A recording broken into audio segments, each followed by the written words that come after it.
All right, question 2d. It says a chemical is leaking slowly onto a floor. Chemical spreads out from a point. So here it is. There's our point. It's spreading out.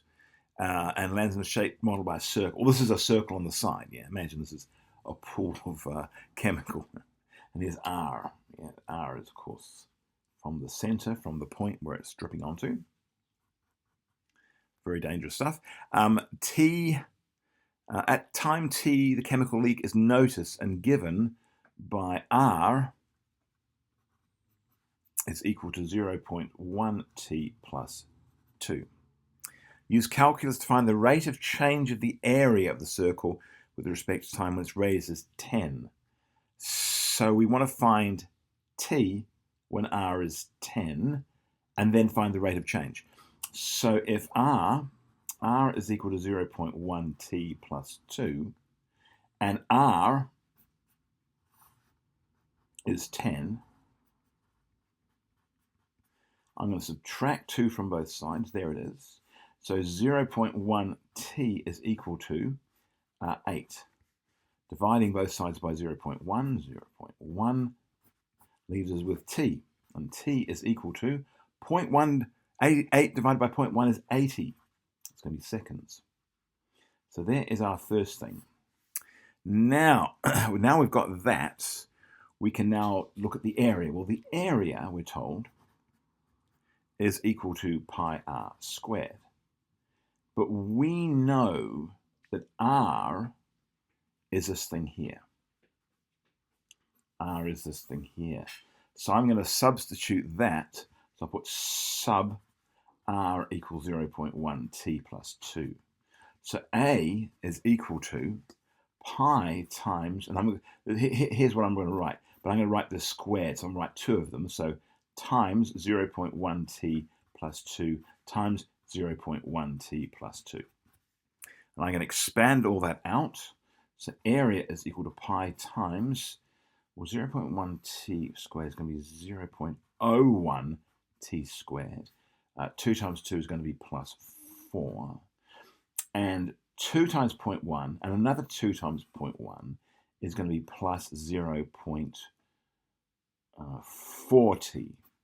All right. That's what we ended up. So we can now look at differentiating the area because we want to find the change, and that's what we're after here, the rate of change of area. So the rate of change of area, well, we know the area is equal to, we've got pi times 0.01. That was meant to be 01. I put all this in brackets here, 01 t squared plus 0.4 t plus 4.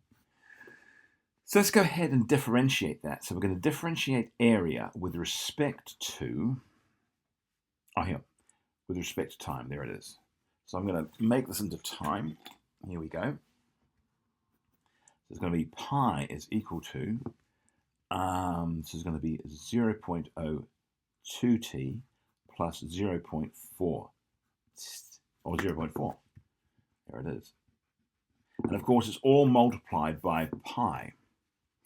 Now, we're going to have to substitute some stuff in here, because this is the change, yeah?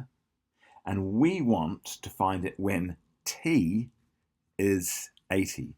So I'll put let t equal 80. So this is, we're going to use this bit here now. So the change in area is equal to, it's going to be 0.02 pi times 80 plus 0.4 pi. That should do it. Let's try that. So I'm going to have, well, let's see, 0.02. It's 0.02 times 80 times pi plus 0.4 times pi equals, and I get 6.23283. So it equals 6.283183507. Now, I'm noticing I've multiplied everything here, of course, by pi. So if I divide all that by pi, I go divide by pi, I just get 2. So the answer is that, or I could say equals 2 pi. Now, we've got some units here, and we've got area per time.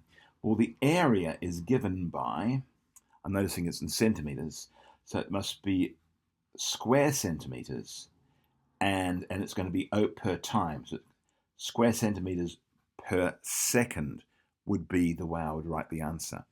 And if you want to do it like this, you can say equals 6.283 and call that 3dp. And again, 6.283 square centimeters per second. So either of those, and again, you want 3dp thrown in there as well. So you could have either of those two answers, and that would work just as well. Hope that makes sense.